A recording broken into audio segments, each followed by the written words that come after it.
Bonjour à tous et bienvenue sur Mosaïque. Aujourd'hui, dans cette émission, il sera question de solidarité et cela nous transportera à travers le monde. Et c'est avec vous, Laetitia Schmidt, qu'on en parlera. Bonjour. Bonjour. Et puis Sandrine est avec nous aussi. Salut. Salut. Alors ensemble, on verra les réponses de nos internautes à la question du jour. Oui. Et on retrouvera également Marie-Laurence en duplex. Elle se trouve au lycée Jean de Pange. Ce sera dans quelques instants. Tout de suite, on regarde le 60 secondes. Emportée par le vent, Eleanor a gonflé les rivières. Si les pluies incessantes de vendredi ont fini par créer de grandes frayeurs dans la vallée de la Sarre, elles ont su s'arrêter à temps. Le pire a été évité. La lente décrue est amorcée, laissant planer une interrogation. Et s'il avait continué à pleuvoir ? Tradition, Melchior, Gaspard et Balthazar sillonnent Grunewiller. Les habitants leur ont chaleureusement ouvert leurs portes. 1 332 € ont été récoltés. Les 4 compères ont déposé leur offrande au pied de l'autel de l'église. Une sympathique fête de début d'année à Wölflin avec des sapins à brûler, du lard à griller et une marche de 5 km pour éliminer les calories. La rencontre organisée par l'amicale des pompiers de la commune est originale et conviviale. Elle a permis aux habitants de se retrouver et de se souhaiter une bonne année. Un centre de soins infirmiers à Vitrin, la fermeture de l'agence du Crédit Mutuel dans la commune offre l'opportunité de transformer le bâtiment situé au cœur du village. Les élus ont décidé de consacrer 191 000 € au projet. 38 000 seront apportés par la Casque et 46 000 par l'État. Pour la première fois depuis 2013, le sport est la résolution la plus plébiscitée par les Français pour l'année à venir. Il est en deuxième place des bonnes résolutions des habitants de la région Grand Est avec 34 %. On remarque aussi que plus on vieillit et plus la résolution de la pratique sportive apparaît comme importante. Côté météo, Sandrine, ça y est, la tempête est derrière nous.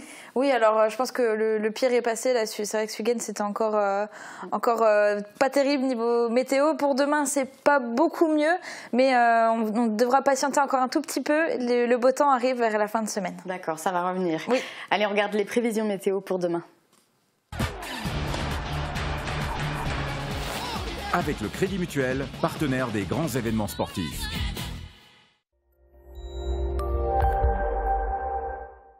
Pour demain, rien de bien original, le ciel présente toujours un aspect fortement encombré. Quelques gouttes insignifiantes sont même possibles en matinée. Les températures partent de 2 à 4 degrés au petit matin pour plafonner en journée entre 7 et 9 degrés. Demain, nous sommes le mardi 9 janvier, nous fêtons les Alix. Le soleil nous accompagnera de 8h23 à 16h54. Je vous retrouve dans un instant pour la suite de l'émission.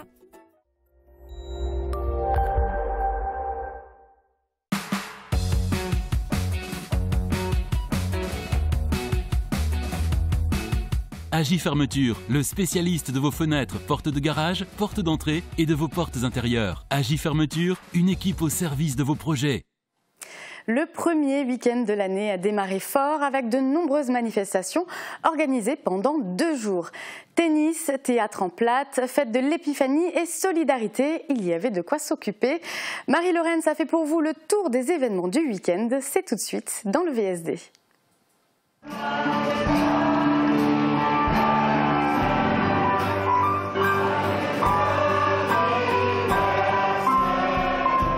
25 ans de chant et de partage. L'association Aidons les enfants du monde a organisé dimanche la 25e édition de son concert Noël en partage. Cette année, une chorale s'est ajoutée. Le chœur d'hommes de Meisenthal a rejoint les chorales de Rallin, Petit-Réderchin, Val-de-Sarre et Herbitzheim. Cet anniversaire, c'était aussi l'occasion de se remémorer toutes ces années de solidarité et d'action envers les enfants défavorisés partout dans le monde. Le public s'est une nouvelle fois mobilisé. La salle polyvalente de Wieswiller était bondée pour écouter les chants et faire un don pour l'association.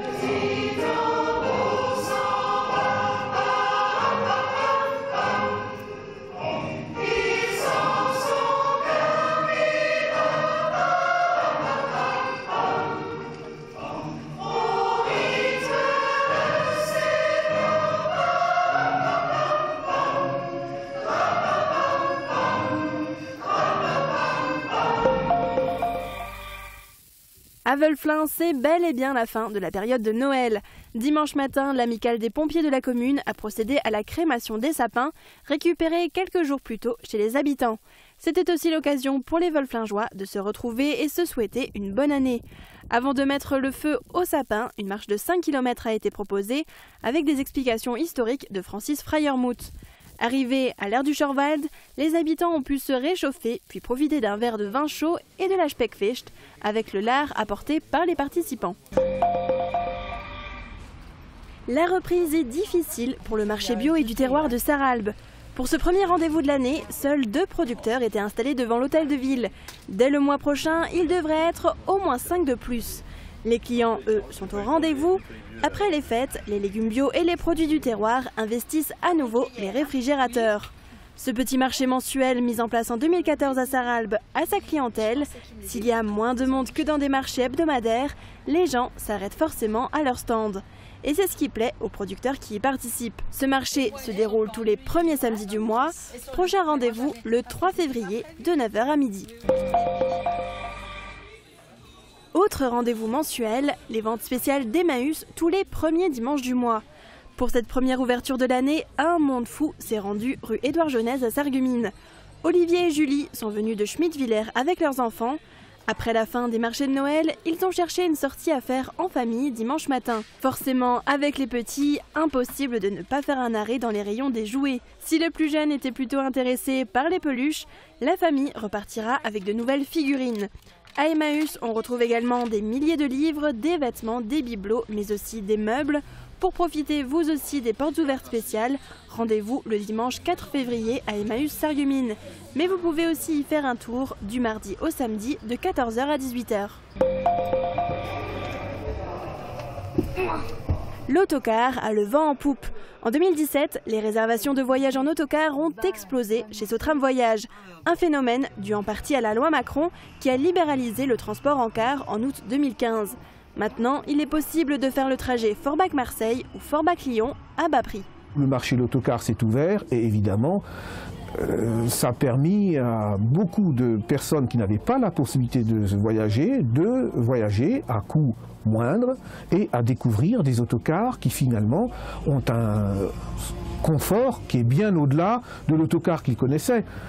La plupart des gens connaissent l'autocar quand ils étaient jeunes, quand ils allaient à l'école. Aujourd'hui, vous avez des autocars où on est quand même très confortablement assis. La Wi-Fi, c'est plus une exception. On l'a dans la plupart de nos autocars. Le confort, les équipements techniques, les vidéos, on voyage quand même tout à fait dans d'autres conditions. Mais l'agence de voyage ne s'occupe pas uniquement des voyages en autocar. Pour la première fois depuis 1945, date de son installation à Sarreguemines, une journée porte ouverte a été organisée. Les clients qui sont venus samedi réserver leur prochain voyage ont bénéficié d'une réduction, comme pour ce couple qui prendra la direction de Tokyo. Après 11 jours de compétition, samedi avaient lieu les finales du tournoi jeune. Le tennis club de Woustviller a accueilli cette année 105 participants de Lorraine. Les sportifs sont âgés de 8 à 18 ans et ont tout donné pour être en haut du classement. Pour les plus petits, c'est un plateau Galaxy Tennis qui a été organisé, un tournoi multichance. À partir de 11 ans, ils jouaient des matchs à élimination directe. En finale, on a retrouvé 2 membres du club de Woustviller, Romain Baptiston chez les garçons et Roman Insinger chez les filles. Ils ont tous les 2 remporté la compétition.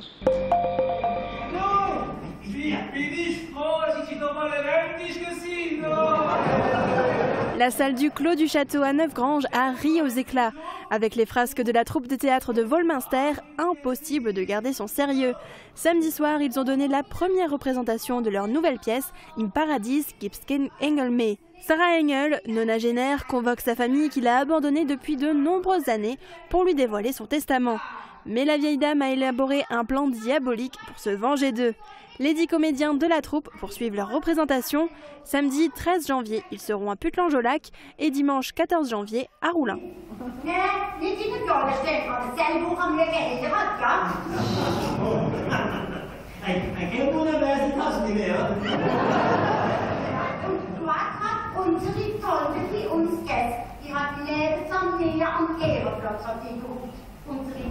Ja, und hat Glocks Ein Tröpfel, ein Glöckner, der Essen geht, das lässt du nicht. Une belle tradition qui se perdure à Grondwiller.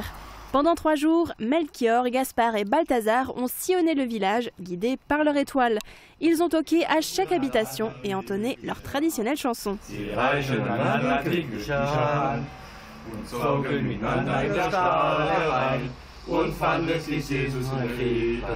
La plupart du temps, et comme le veut la tradition, les Grondwillerois leur ont ouvert leurs portes et accueillis avec une liqueur et des bredele. Ils donnent aussi un don qui sera remis au conseil de fabrique de l'église. Cette année, 1 332 € ont été récoltés. Pour clore leur périple, les 4 compères ont participé à la messe samedi soir.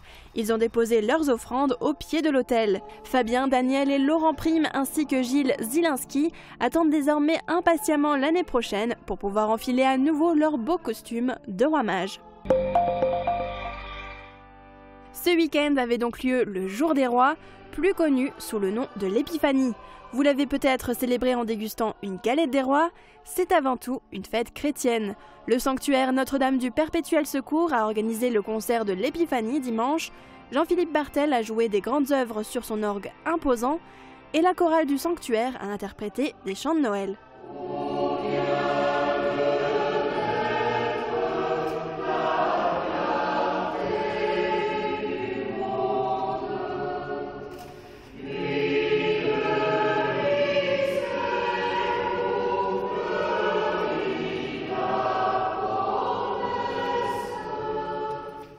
Et vous avez pu l'entendre au concert de l'Épiphanie, Jean-Philippe Bartel est un virtuose.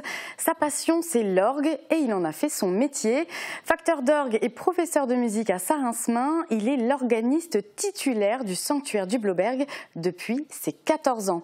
Il a d'ailleurs lui-même agrandi cet orgue qui est aujourd'hui le plus grand orgue d'église de Lorraine.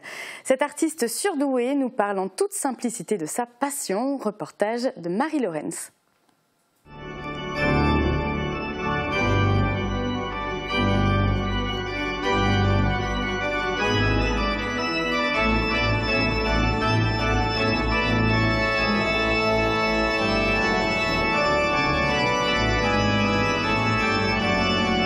Tout jeune, j'étais enfant de chœur et j'étais toujours séduit par l'orgue à la tribune, par cette multitude de tuyaux qu'on voit dans la façade et je voulais toujours savoir ce qu'il y a derrière tous ces tuyaux. Il faut dire que très jeune, j'ai déjà construit des orgues. Hein. J'avais ça en moi, je construis des petits orgues en carton avec des crayons de couleur où j'ai fait des buffets d'orgue. J'ai commencé à apprendre de l'orgue très jeune. Et à 14 ans, je suis devenu titulaire ici. Je pense qu'on ne s'en rend pas vraiment compte parce que j'ai donné mon premier concert aussi à 14 ans. Ça devient une passion. On ne fait plus rien d'autre. Moi, j'exerçais tous les jours, 4-5 heures par jour. Hein. Et ça prend même le dessus sur les études, en fin de compte. Parce que devenir un bon organiste, ça demande beaucoup de travail. Hein.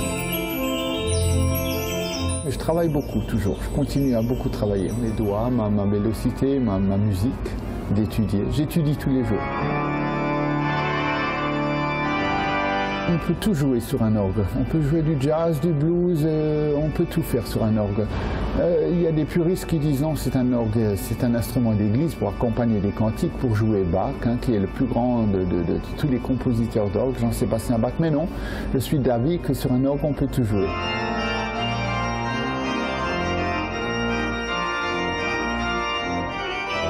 C'est un orchestre en fin de compte. L'orgue est un orchestre, on peut tout faire, il y a des flûtes, il y a des trompettes, il y a toutes sortes de choses. Il y a des hautbois, il y a des bassons, il y a tout. Et donc on peut jouer tout un répertoire très large. Fa dièse, voilà. Vous voyez le baryton, ah, ça c'est trompette, vous voyez le récit.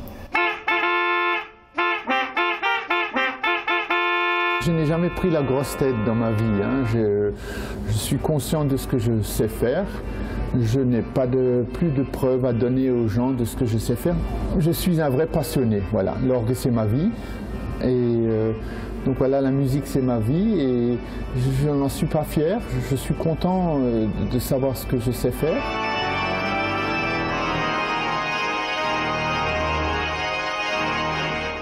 On marque une courte pause et on se retrouve dans un instant avec notre invitée du jour, Laetitia Schmitt, et la question Facebook. À tout de suite.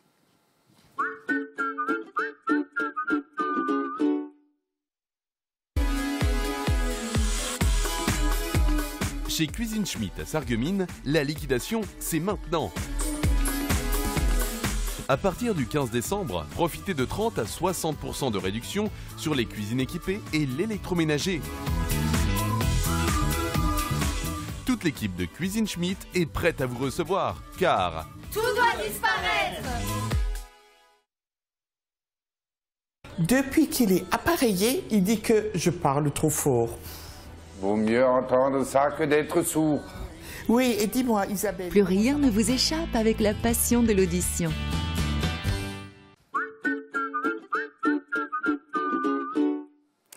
Là où il y a de l'ambition, il y a un chemin. Voilà la devise du lycée Henri Nominé et elle se vérifie.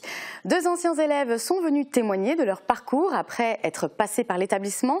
Vincent Guilens et Maxime Klein, respectivement ingénieurs et étudiants ingénieurs, ont expliqué leur intégration à l'école Polytech Nancy.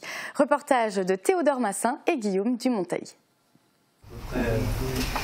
Il y a 8 ans, Vincent Guilens était en terminale S, option sciences de l'ingénieur, au lycée Henri Nominé. Aujourd'hui, il est ingénieur en énergie thermique. Entre-temps, il a étudié avec succès à Polytech Nancy, une école d'ingénieurs qu'il est venu présenter avec Agnès Mangel, responsable communication de Polytech Nancy. Maxime Klein, lui aussi ancien élève du Nominé, actuellement en 3e année à Polytech, a également présenté son parcours. Ces 3 ambassadeurs de l'école nancéenne répondaient à l'invitation du lycée sarregueminois. Pourquoi ce choix? Parce que c'est une école avec des perspectives professionnelles très attrayantes et que pour nos élèves, il faut absolument qu'on ouvre tout le champ des possibles. Et c'est que par le biais de la rencontre que pour nous, les choses peuvent se faire.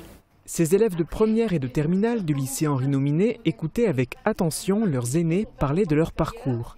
Ils savent qu'eux aussi peuvent connaître une telle réussite et ce ne sont pas des paroles en l'air puisque chaque année, des bacheliers du lycée Henri Nominé parviennent à intégrer Polytech Nancy. Cette année, une dizaine de profils correspondent. Nous les avons repérés en conseil de classe, de première, de terminale. Au vu des dossiers, ça peut faire partie des saisies faites au cours du mois de janvier jusqu'au mois de mars. À noter que le 17 février prochain, Polytech Nancy ouvre ses portes au public. Une nouvelle occasion de découvrir cette école, la formation proposée et les débouchés possibles. On retrouve à présent Marie en duplex du lycée Jean de Pange et plus précisément au réfectoire parce que c'est là, Marie, qu'une mesure du gouvernement pourrait avoir un impact direct.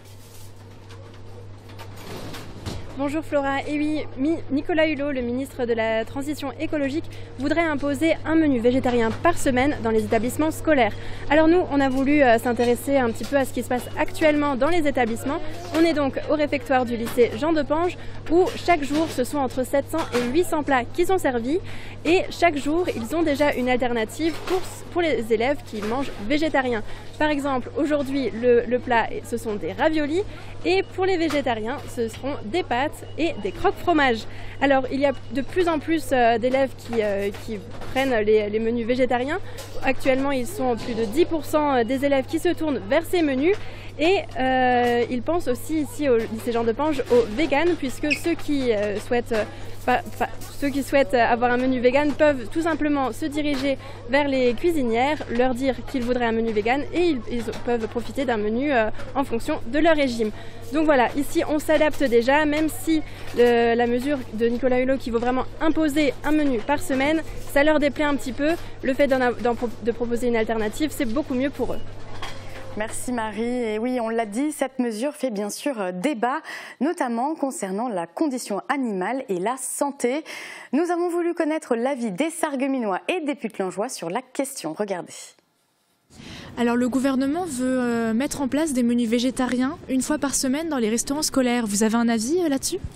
Ça peut être intéressant, dans le sens où on peut voir qu'on peut très bien manger sans viande, on peut découvrir de nouveaux plats.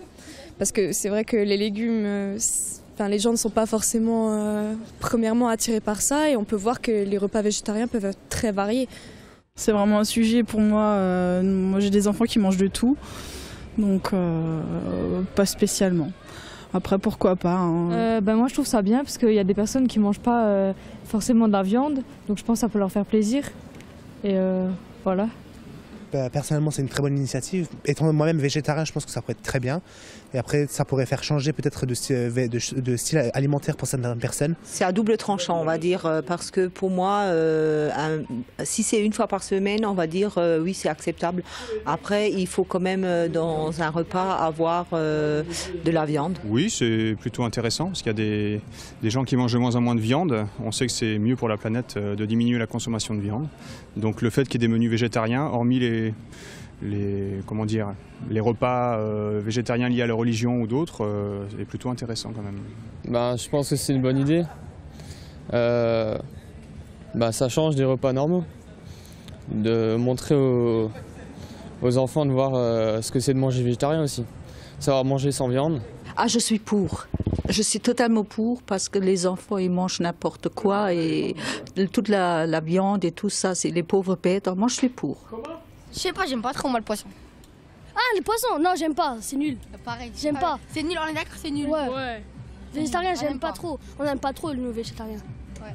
Après, si c'est des légumes, par exemple. Non, oui, ça, oui. Légumes, ouais. Les légumes, c'est super bien pour les jeunes, hein. Surtout que les jeunes, ils n'en mangent pas. Je sais comment c'était avec les miens. En général, les étudiants, je pense pas qu'on mange très équilibré, quoi. C'est quelle sorte de repas, de menu? Genre fast-food, des trucs très gras et genre frites ou voilà, des choses comme ça. C'est pas forcément très sain. Et au menu, en ce moment, il y a aussi la galette des rois, du moins ce qu'il en reste, Sandrine. Oui, alors on va vous expliquer ça dans un instant. Et en ce qui concerne la galette, il faut dire qu'il y a carrément 2 équipes qui s'affrontent. On regarde la question Facebook. Le 6 janvier, on célèbre l'épiphanie. C'est le moment de se régaler avec les bonnes galettes des rois. Est-ce que vous en aurez une? Laquelle est votre préférée? Est-ce que vous êtes plutôt frangipane ou pomme? Dites-nous tout dans les commentaires. Bon alors Sandrine, il nous faut la réponse. Qui est sorti vainqueur? Alors bon, sans trop de surprise non plus, je pense, c'est évidemment la team frangipane qui remporte le duel. Mais j'aimerais quand même féliciter la team pomme qui n'a pas démérité. Il y a eu 49 voix quand même pour la frangipane, mais 35 pour la pomme. C'est vraiment pas mal. Mais bon, la galette traditionnelle, c'est la frangipane et c'est une des raisons pour laquelle c'est la préférée. Bon, t'as l'air un peu déçue. Bah oui, moi j'étais plutôt dans la team pomme, je suis pas très fan des amandes. D'accord, moi c'est celle que je préfère, mais bon, je pense que t'es pas la seule dans ce cas-là. Alors non, en fait d'ailleurs, dans les commentaires, j'ai pu lire des idées de parfums de galettes assez originales. Sylvie nous propose pomme et chocolat, Coralie propose frangi framboise, pour Christelle et Lilou c'est plutôt Mirabelle, donc bien de la région, et pour Monique et Christelle c'est pomme et frangipane, donc le tout dans une seule galette, et photo à la pluie, il paraît qu'elles sont super bonnes. Et je décerne quand même la palme d'or de la plus originale à Chantal, qui a tenté pour la première fois une galette à la crème pâtissière, faite maison évidemment. Ah ouais, mais je connais pas du tout. Moi non plus. Et puis ce matin, tu as voulu aussi faire un test grandeur nature. C'était au sein de l'équipe ce matin. Donc on avait une galette aux pommes, une galette frangipane. Alors voilà, chacun pouvait se servir. Qu'est-ce que ça a donné finalement? Alors sans conteste, c'est de nouveau la frangipane qui était dans cette assiette. Donc il reste plus que des miettes et la fève. Voilà. Et la galette aux pommes, il en reste encore quelque part. Donc voilà, c'est encore la frangipane qui a gagné. Mais ce coup-ci, je suis plutôt contente parce que du coup, il y aura plus de pommes pour moi. Écoute, tu sais quoi, on te laisse prendre la galette avec toi. Ouais, voilà, et nous, on va continuer l'émission. Alors, Laetitia Schmitt, je le disais tout à l'heure en début d'émission, ensemble, on va parler de solidarité. Ce qu'on va faire d'abord, c'est expliquer le contexte du projet dans lequel vous vous êtes lancé. Donc, vous avez votre amie Céline Henner, qui est originaire de Schweyen, qui a tout quitté en 2015 et qui a voulu s'engager comme volontaire au sein de la délégation catholique pour la coopération. Elle mène actuellement une mission en Haïti. Alors expliquez-nous un petit peu cette mission. Alors sa mission première, c'est de former du personnel sur place pour pouvoir assurer l'encadrement des orphelins, principalement. Donc le but en fait de la DCC, c'est pas de rester sur place indéfiniment, et c'est de pouvoir rendre les différents établissements autonomes. Donc former du personnel pour qu'ils puissent accueillir convenablement les enfants et les encadrer comme on le ferait en France dans n'importe quelle école. Et alors là, la structure en Haïti, combien d'enfants, quelle tranche d'âge? Expliquez-nous un petit peu. Actuellement, elle est donc à Cap-Haïtien. Donc, c'est une école qui accueille des enfants donc, de 4 à 18 ans. Donc, et au sein de cette école, donc, il y a 300 élèves, dont 85 orphelins qui sont là-bas en permanence. Et alors vous avez décidé de l'aider, d'aider Céline Henner dans sa démarche. Alors l'idée, c'est de la rejoindre avec du matériel. Alors expliquez-nous de quoi vous avez besoin, qu'est-ce qui est nécessaire sur place? Alors à la base, donc moi je voulais de toute façon la rejoindre pour lui rendre visite. Et donc pour que ce voyage soit bénéfique, j'ai décidé en fait de faire une petite collecte. Donc déjà je me suis tournée auprès des professionnels, donc des différents supermarchés du secteur, les pharmacies, qui m'ont généreusement donné du matériel, donc des ballons, des vêtements, du matériel scolaire. Donc tout ça, je vais pouvoir ramener sur place. Donc beaucoup de médicaments également grâce aux pharmacies. Et dans un deuxième temps, pouvoir leur apporter de l'argent. Donc une première collecte a été effectuée au mois de décembre donc pour financer un vrai repas de Noël. Parce que malheureusement, bon, les moyens sont quand même assez limités. Ils fonctionnent principalement grâce aux dons. Et du coup, leur alimentation principale, c'est le riz, le maïs. Donc voilà, que des féculents, pas de légumes, pas de fruits, très peu de laitage, quasiment pas de viande. Donc tout ça, ils ont pu l'avoir à Noël grâce à ces dons. Première cagnotte. Et donc vous avez continué ce projet-là en relançant une cagnotte participative. Donc ça se passe sur le site CotisUp. Donc l'adresse va s'afficher en bas de l'écran. Là, vous en êtes où actuellement? Parce que vous aviez un projet d'obtenir 2 000 €. Voilà. Actuellement, aujourd'hui, on en est où? Alors, on est encore assez loin. On est à 135 € pour le moment. Donc, bien sûr, ça se fait petit à petit. Donc, on a des dons qui vont de 5 € jusqu'à 50 €. Donc, chacun met ce qu'il peut et voilà, j'enverrai le plus possible sur place. Donc, et alors, dans le cadre de la récolte de dons, il faut préciser que la démarche, elle est aussi effectuée en collaboration avec une association humanitaire, Enfants Soleil. Alors, expliquez-nous un petit peu cette association et puis pourquoi est-ce qu'il faut s'associer avec une association en fait Alors tout simplement parce que je n'ai pas le droit, je ne suis pas une association, donc je n'ai pas le droit d'accepter des dons par chèque en mon nom propre. Donc il faut que ces dons soient adressés à une association. Donc cette association, c'est Enfants Soleil. Donc je les ai contactés pour leur demander s'ils acceptaient de récupérer ces dons et après me refaire un chèque qui sera adressé à cet orphelinat précisément, puisque eux travaillent de façon générale sur Haïti, donc pour les enfants défavorisés. Et donc là, je leur ai demandé de faire une action un peu plus ciblée sur l'orphelinat où je me rends. Et donc, on pourra retrouver toutes les informations sur votre page CotisUp. Voilà. Alors, si vous aviez un message à adresser à nos téléspectateurs pour qu'ils se mobilisent en faveur de cette cause, ce serait quoi? Alors, je pense que tout le monde dans le secteur a eu un beau Noël, donc rendre un petit sourire à ses enfants, donc même si c'est 2-3 €, eh ben, ça sera déjà énorme. Voilà. Donc je compte sur vous. Super, voilà un beau message pour terminer cette émission. Merci d'être venu sur notre plateau et puis on vous souhaite bonne chance pour la suite de votre projet. Et on suivra votre départ qui est prévu quand? Le 27 février. Voilà, on sera là, on sera présent. Quant à nous, il me reste à vous souhaiter une très belle semaine sur Mosaïque.